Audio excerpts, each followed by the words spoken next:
Because of his addiction, Amin has several needle scars on his arm. His young niece Alpha draws lines among the scars with a marker to make it prettier. Amin gives her a ladybug as thanks before falling asleep. Many years later, 13-year-old drunk Alpha gets a stick and poke tattoo at a party. She feels very dizzy after the experience. Her friend Adrienne rushes to check on her and she agrees to be taken home. Later, Alpha's mother, Tahar, isn't happy about her state and immediately gets her daughter in the tub to wash off the party smell. Alpha asks her if she still loves her and Tahar says yes with a lot of frustration. At that moment, Alpha throws up. When Tahar takes her clothes off, she finally sees the tattoo on Alpha's arm and freaks out. She asks where she got it and if the needle was clean or shared. Alpha explains it was a random stick at a party. So, Tahar quickly starts cleaning the wound. She tells Alpha she'll have a tetanus booster at the hospital tomorrow, but it's too early for testing. When Alpha asks what the testing is for, Tahar leaves the bathroom. That night, Alpha overhears Tahar say she can't fight anymore and she's tired of everyone in the family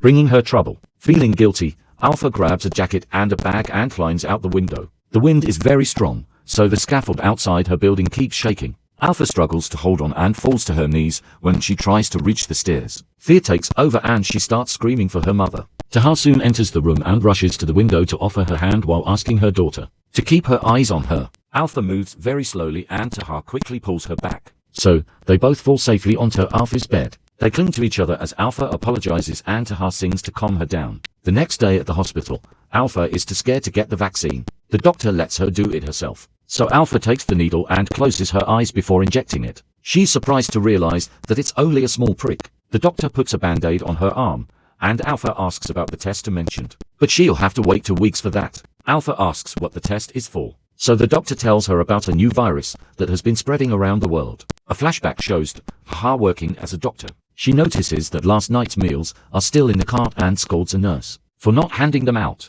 The nurse explains that this isn't her flaw and that the rest of the staff left. She's been doing the best she can to help patients, but there's only so much she can do alone. Then Tahar decides to deliver the meals herself. It's revealed that this new virus slowly turns people into marble and causes them to cough up dust. On the last bed in the ward, a man's body has finally completely transformed and he's now dead. Tahar disconnects all the machines and covers the body with a blanket. In the present, Alpha goes to school after the hospital visit and arrives late for her English class. Her tattoo wound keeps itching because it's infected, so she scratches it over the bandage. While discussing today's book, a student starts arguing with the teacher and calls him a slur for being gay. The teacher says they'll talk after class and asks Alpha for her late slip. When she brings it to him, her wound drips blood on his things. The class starts gossiping about this, but the teacher doesn't notice and asks Alpha for her interpretation of the book. He's glad to hear she has some deep things to say, but the moment is interrupted when the other students finally point out that Alpha's tattoo keeps bleeding.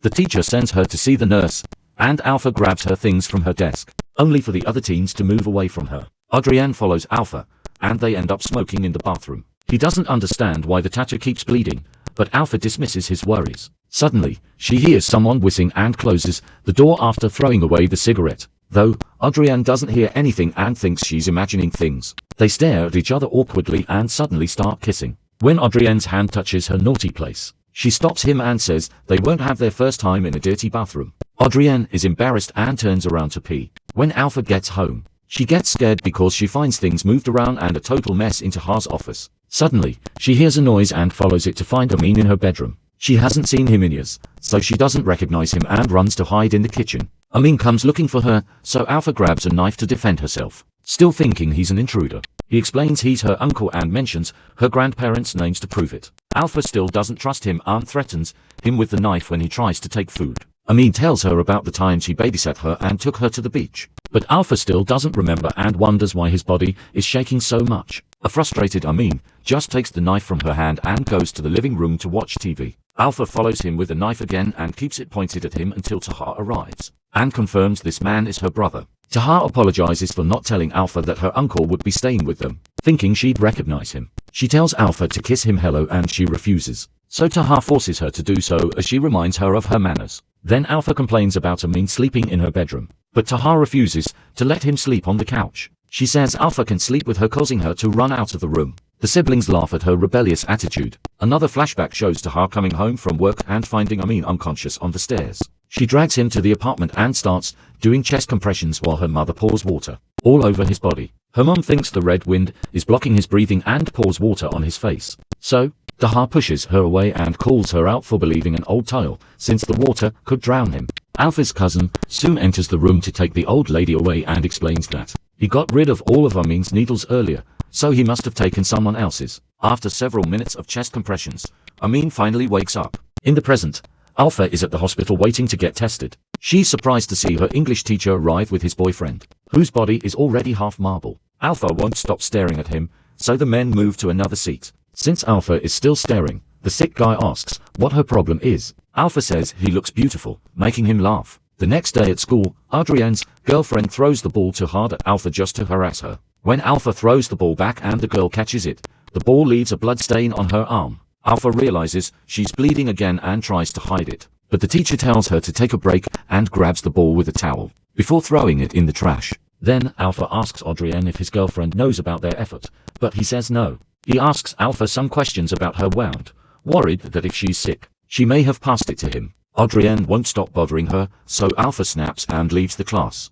Later, the family is in the car and Amin tries to connect with Alpha, but she finds him annoying. When they arrive at Tahar's mother's building, they find two addicts on the stairs. Tahar tells them to stay away from her brother and the trio keeps moving, while ignoring the needles on the floor. The whole family is at the apartment getting ready for lunch. Alpha's grandmother is an indigenous woman and talks in her native language, so Alpha doesn't understand her. The meal is very lively and at one point Tahar starts singing with her sisters, but Alpha finds them all cringeworthy. When everyone is distracted, Amin sneaks into the bedroom, but Tahar notices and goes after him. Alpha worries and decides to follow them as well, only to find Amin on the floor, because he consumed again and Tahar giving him an injection to keep him alive. When she sees her daughter, she quickly closes the door. Soon the grandmother comes looking for them, so Alpha tells her they're asleep and mustn't be awakened. The old lady makes a gesture on Alpha's face to bless her before hugging her. Another flashback shows a crowd protesting outside the hospital, and the guard having trouble keeping them under control. When Tahar comes to see what's going on,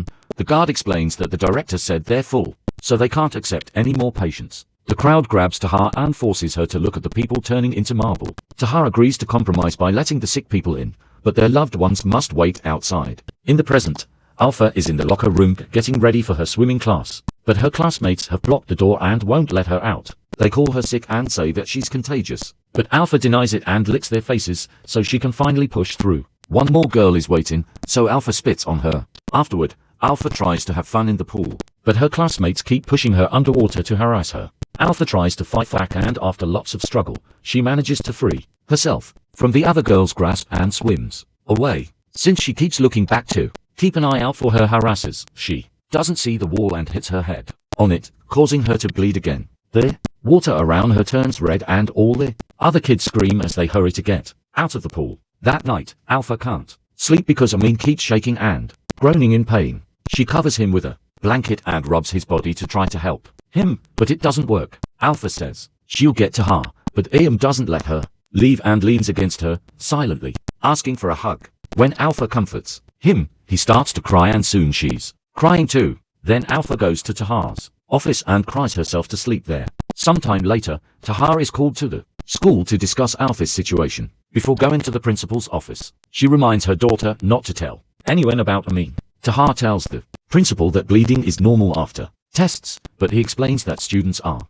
afraid of getting infected and parents have been bothering him about it. He wants to see the test results when they're ready, and Tahar gets offended, saying everything's fine. She ignores Alpha when she says that they'll kill her if she stays. When it's time for English class, nobody is happy to see their teacher, but Alpha notices he's been crying. He tries to start the class normally, but he ends up having a breakdown, implying his boyfriend is dead. At the hospital, Tahar sees that Alpha's tests are negative. However, she's worried that they may have tested her too soon and wants to do it again, ignoring the other doctor when she says she's overreacting.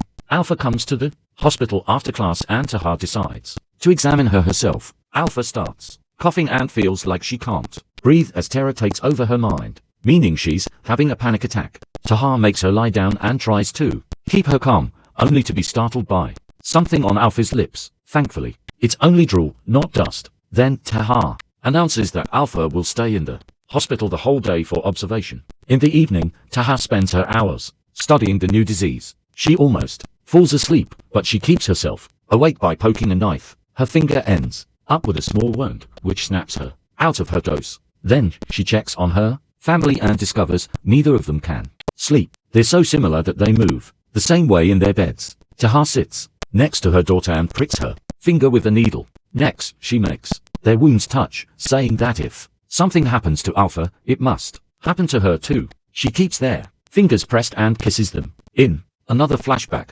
Taha walks through a corridor full of bodies. When she reaches her patients, she stares at all the beds, losing all hope. In the present, Amin tries to exercise but collapses after just a few minutes. When he gets to load, Alpha reminds him to stay quiet because Taha is seeing patients in her office. Amin asks why she isn't at school, and Alpha claims to be sick before asking him why he's still living with them. She says being a junkie is a choice, not an illness, and thinks he's too scared to self-D. Amin swears he'd love not being in this room with her right now. A flashback reveals that Amin used to have the mysterious illness. Taha takes samples of his blood and the rocky formations on his back while he asks to see little Alpha. But Taha refuses. Suddenly, his hard skin starts bleeding, but the blood is red dust. When Taha tries to take a new sample, the rocky skin crumbles and Amin yells in pain. A horrified Taha quickly bandages his back to try to keep it in one place,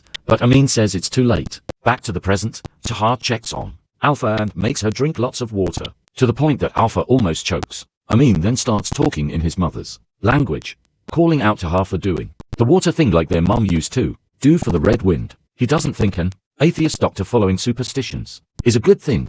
The siblings begin to argue while Alpha can't understand anything. Amin snaps, saying this only reminds him of the time his own family tried to drown him. Alpha manages to understand the words red demon from Amin, and Taha threatens to kick him out if he keeps talking about it. Very angry, Amin tries to leave on his own accord, but Taha stops him, wondering why he suddenly cares about his future. Alpha asks her mother why Amin isn't allowed to leave, and Taha screams at her, saying she's tired of Alpha always getting in trouble too. Alpha angrily tells her to leave her room, so Taha steps out and locks the door. That night, Alpha is awakened by her window breaking as her ceiling starts to come down. Posters and furniture get crushed before the ceiling gets close enough for her to touch. She screams as she tries to push it back to no avail. Then she starts having trouble breathing and her whole body shakes, revealing this is a nightmare she's having during a panic attack. Amin appears next to her to comfort her and gently helps her calm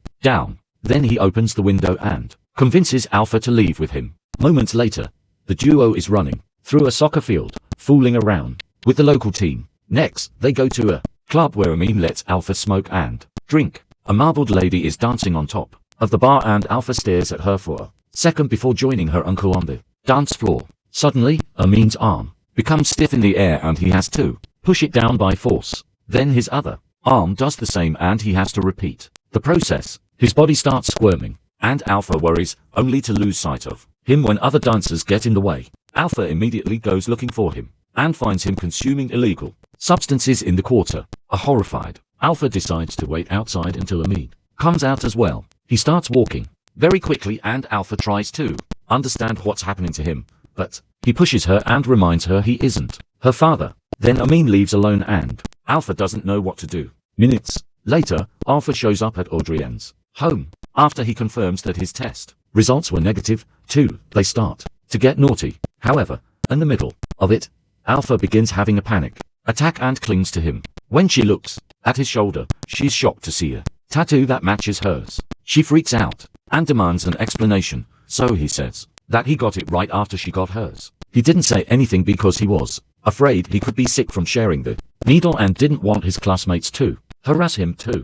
Audrienne apologizes for not being more supportive, but Alpha leaves anyway. In a flashback, Taha is in the middle of her night shift and calls home, but nobody picks up. Then, she calls her mother and asks if she's heard from Amin, who was supposed to babysit Alpha. Her mother doesn't approve of Amin being around the child, but Taha swears he's better now. In the present, Alpha takes the bus and finds Amin. She admits she's scared of being sick, and he assures her she isn't. Otherwise, she would be rocky by now. Then Amin asks Alpha not to wake him up if he falls asleep. They get off the bus, and Amin tells Alpha to wait while he buys something to deal with the effects of what he consumed. Alpha stares at the sea until she hears a noise. She turns around and finds Amin injecting his arm. She panics and runs to the nearest hotel to ask an adult for help. In the flashback, Taha drives very fast until she makes it to a hotel, where she finds little Alpha sleeping, and Amin consuming. She yells at him and slaps him, causing her daughter to cry. She takes her to the bathroom and comforts her before asking her to wait there. Taha then talks to Amin, unaware that Alpha is spying on them. They start arguing and Amin admits he doesn't want to end up in the hospital like the other people who have the marble disease. He wants to live with Taha, but she says no because she doesn't want him around Alpha. Not to mention she wouldn't be able to invite friends over. Then Amin tries to inject himself with a shaking hand and Taha helps him to avoid injuries, which causes her to have a breakdown. In the present, Alpha wakes up in the hotel and finds Amin and Taha in the other bed. She finally remembers the day she wrote on his arm and Amin opens his hand, but there's nothing in it. Alpha holds it as he passes out. Taha wakes up and freaks out, ready to do CPR on Amin. Alpha tries to stop her and says he asked not to be revived, but Taha pushes her off and gives Amin an injection. The images of the present mix with what happened in the hotel last time. Alpha apologizes to her uncle for letting her mother wake him up. Another flashback shows Amin completely covered in marble in the hospital. Taha takes care of him, but he's in too much pain and wishes she'd let himself delete. He asks her not wake him up and breathes one last time before finally dying. Taha respects his wish and lies down with him as she cries. In the present, Taha and Alpha are alone in the hotel. It turns out Amin died when Alpha was 5 and she started to hallucinate him after getting the tattoo because he's the manifestation of her fear of ending up like him. Taha has been playing along and tells Alpha they can bring Amin home, but Alpha says no. Finally, ready to move on, relief causes Taha to cry and Alpha hugs her, sighing it's finally over before